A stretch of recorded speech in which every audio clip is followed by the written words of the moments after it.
Hello guys, আসসালামু আলাইকুম। শরীরটা খুব খারাপ, অসুস্থ। আইসালাম ডাক্তারের দ্বারে। ডাক্তার দেখাইয়া যাওয়ার পথে, বাড়ি ফেরার পথে বউরে জিজ্ঞাসা করলাম, তুমি কি কিছু খাবা? কয় না, এমনি ডাক্তার দেখাইবে, মেলা টাকা খরচা হয়ে গেছে, এখন যদি এবার খাইছেই তো তুমি তো খারাপ কিছু মনে করবা।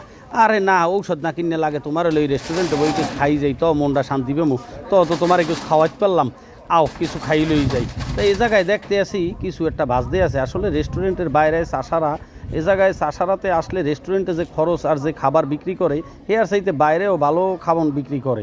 তো এই দোকানটার ভিতরে পরিবেশটাও খুব ভালো। দোকানটার ভিতরে বসলাম, ওনারা চাপ বানাই বিক্রি করতে আছে।